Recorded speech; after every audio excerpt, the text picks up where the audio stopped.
نحمد ونصلي ونسلم على رسوله الكريم أما بعد فأعوذ بالله من الشيطان الرجيم بسم الله الرحمن الرحيم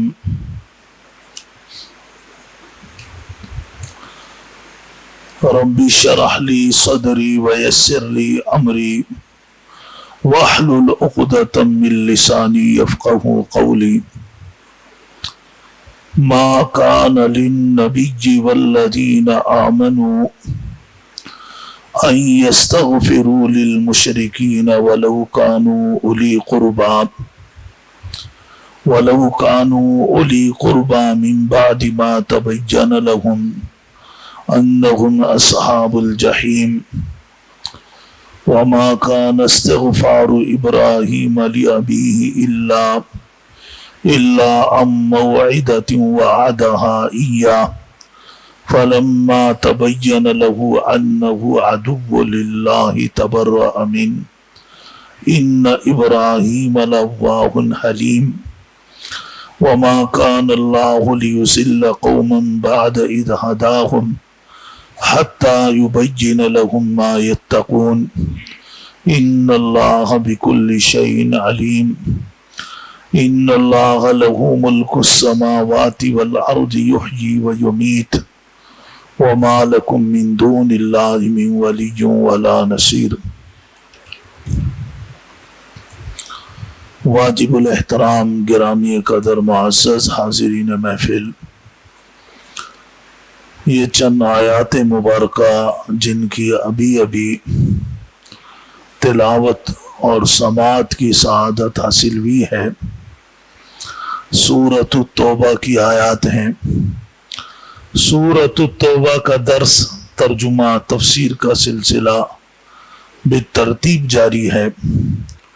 آج کا درس آیت نمبر 113 سے ہو رہا۔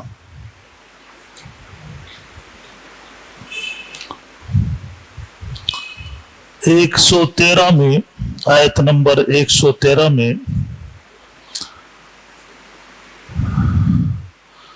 صحابہ اکرام کے لیے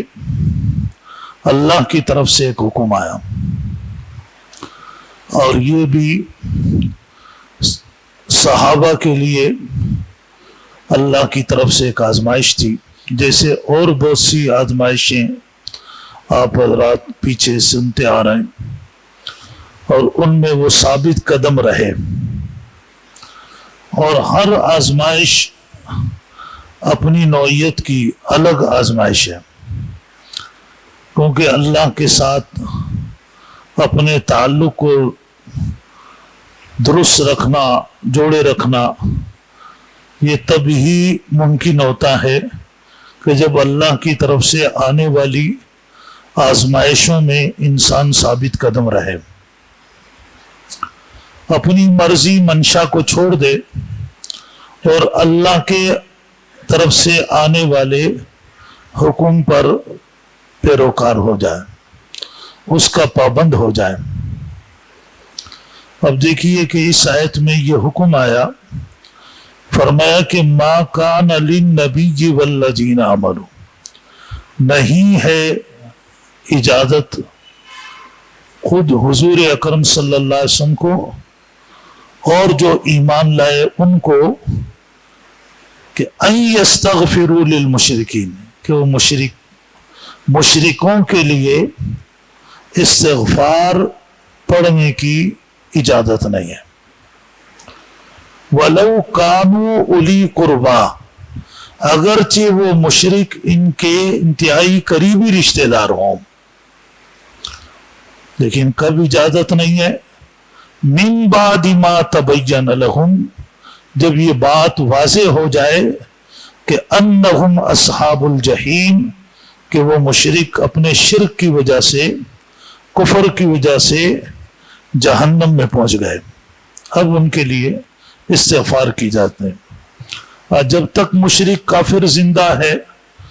اس وقت تک ان کے لیے استغفار اس معنی میں ہوتا ہے کہ اللہ ان کے گناہ معاف کر کے ان کو ہدایت دے دے، لیکن ہدایت کا اعتبار زندگی میں ہے، اور جب انسان مر گیا اور کفر پر اس کی موت واقع ہو گئی، شرک پہ موت واقع ہو گئی، اب ظاہر ہدایت کا موقع ختم ہو گیا. اب ایسے لوگوں کے لیے اللہ نے استغفار سے منع کر دیا. جہاں ہمیں تو اس حکم کا پتہ چلا کہ استغفار سے منع کیا، اور تو اس کے ساتھ ساتھ یہ بھی پتہ چلا کہ اگر استغفار آپ کسی مسلمان کے لیے کریں گے تو اس کو اس کا فائدہ پہنچے گا، اور مشرک کے لیے چونکہ اللہ نے فرما دیا کہ جو شرک میں مر گیا، ان اللہ لا یغفر ان یشرک بہ، اب اللہ نے اسے معافی نہیں کرنا ہے.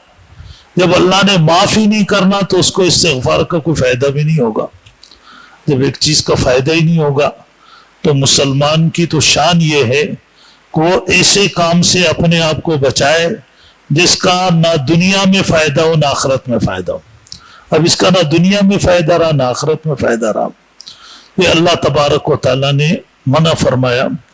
تو مسلمانوں کے لیے اس وقت صحابہ اکرام کے لیے یہ اس معنی میں بہت بڑی آزمائش تھی کہ ان کے بہت سے رشتہ دار مشرک تھے، کافر تھے. اب رشتہ داروں کے ساتھ صلہ رحمی کا بھی حکم ہے،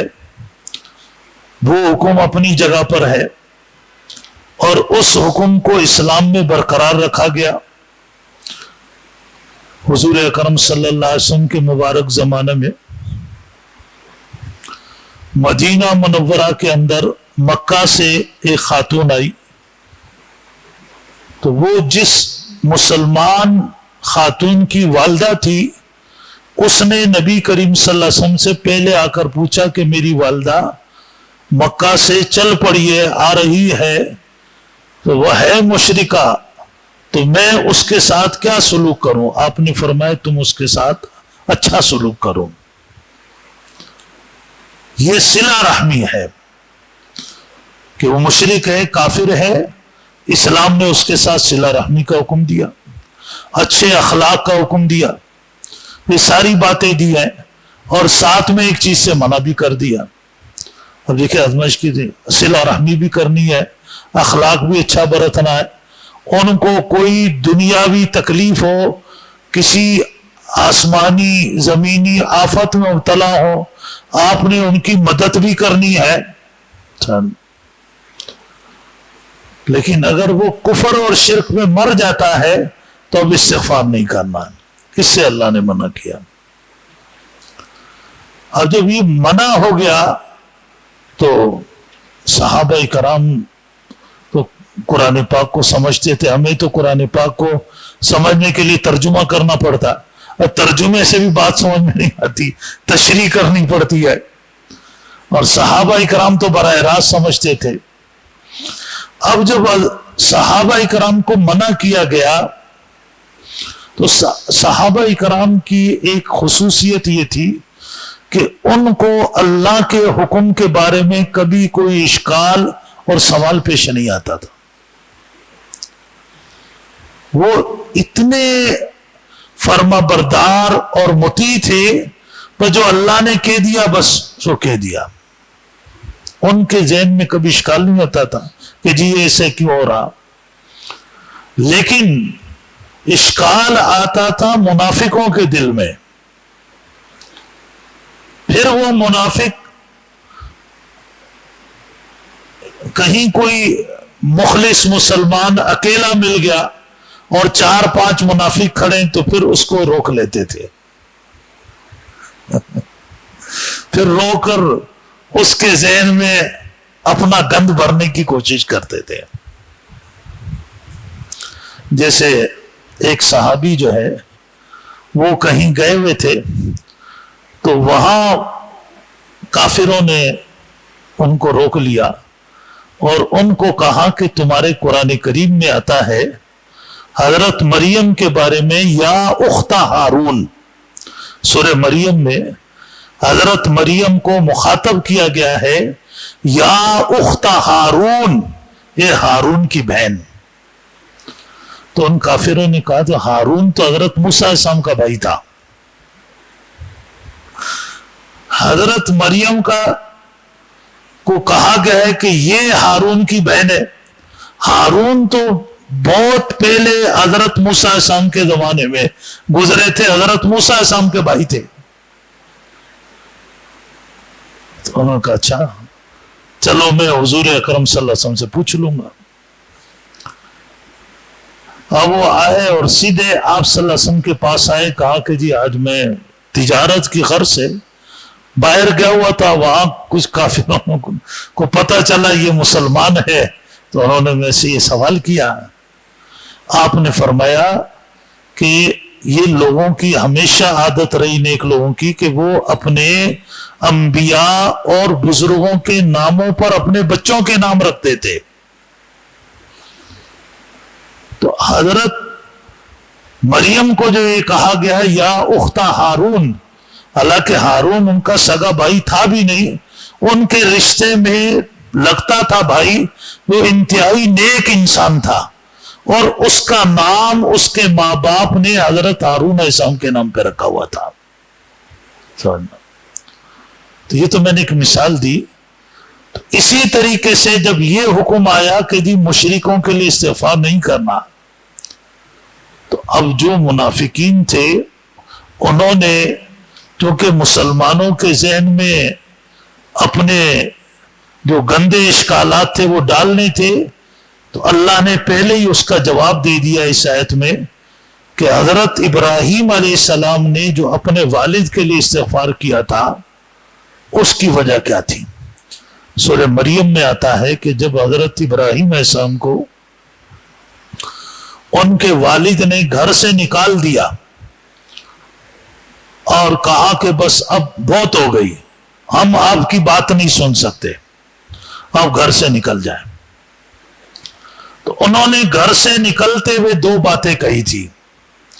ایک یہ بات کہی سلام علیکہ، سلام کیا گھر سے جاتے ہوئے باپ کو. دوسری بات یہ کہی تھی کہ استغفر لک ربی انہ کان بی حفیہ، میں آپ کے لیے استغفار پڑھتا رہوں گا اللہ سے کہ اللہ مجھ پر مہربان ہے، ہو سکتا ہے تمہیں اللہ ہدایت دے دے. دو باتیں کہیں. اب ایک تو یہ کہ باپ نے گھر سے نکال دیا اور انہوں نے آگے سے سلام کیا. یہ قرآن ہمیں سکھا رہا ہے کہ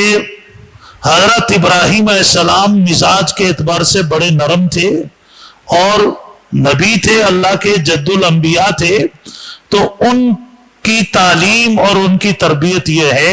اگر ایک بندہ آپ سے جہالت پر اتر آئے، لیکن آپ نے جہالت پہ نہیں اترنا. آپ نے جو اب کے اصول ہیں، اسلامی تعلیمات ہیں،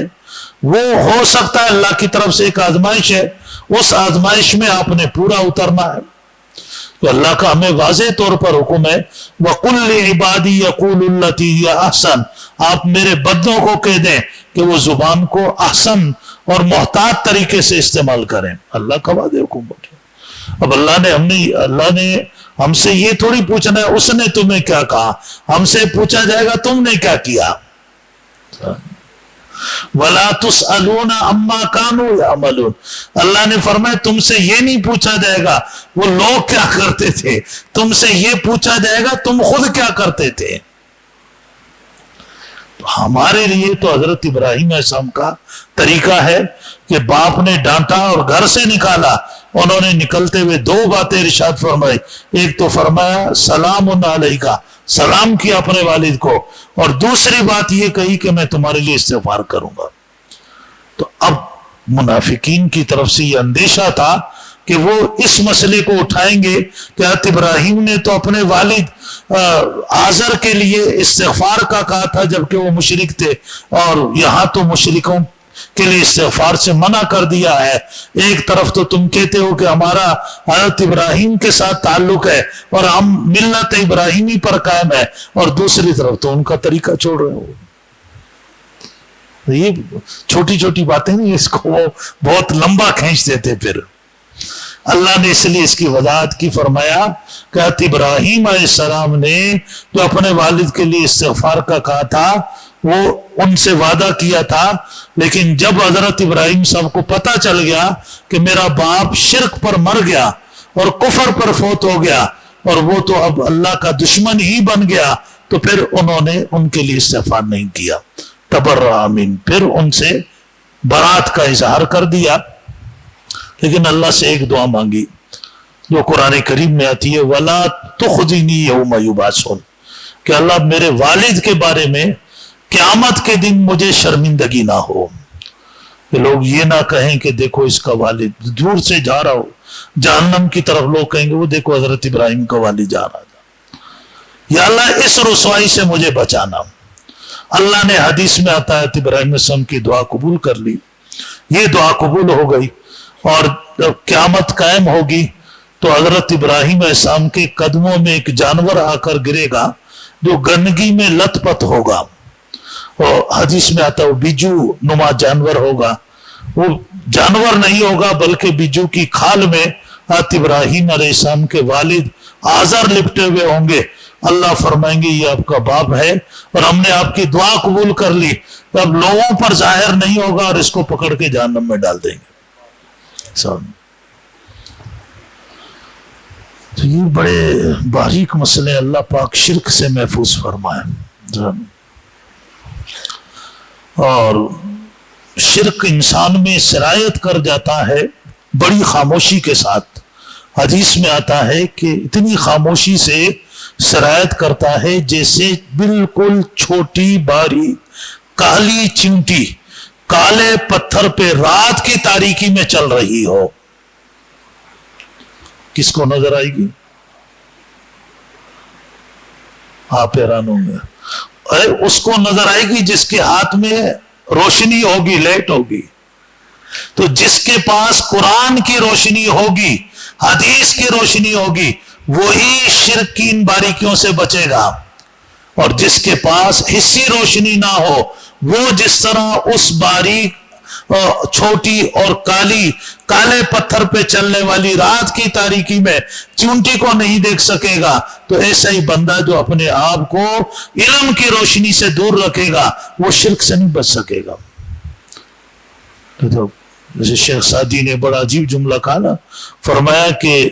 پے علم چو باید گداخت کہ بے علم نہ تواں خدا را شناخت، کہ دین کے علم کے اصول کے لیے آپ اپنے آپ کو ایسا پگھال دیں، ایسی اپنی جان لگا دیں جیسے پروانہ شمع پہ اپنی جان لگاتا ہے، اس لیے کہ دین کا علم اگر نہیں ہوگا تو شرک سے آپ نہیں بچ سکیں گے۔ آپ دیکھیں اللہ نے صحابہ اکرام کی کتنی قربانیاں تھیں، آپ پڑھتے آ رہے ہیں، خود غزوہ تبوک کے موقع پر کتنی قربانیاں، اس سے پہلے کتنی قربانیاں، لیکن صحابہ کو بھی یہ بات فرما دی کہ جو شرک میں مر گئے ان کی بخشش نہیں ہوئی، ان کے لیے دعا بخشش کرنا بیکار ہے، منع کر دیا۔ باقی حضرت ابراہیم صاحب کو بتایا ان ابراہیم لأواہ حلیم، حضرت ابراہیم علیہ السلام دل کے بڑے نرم تھے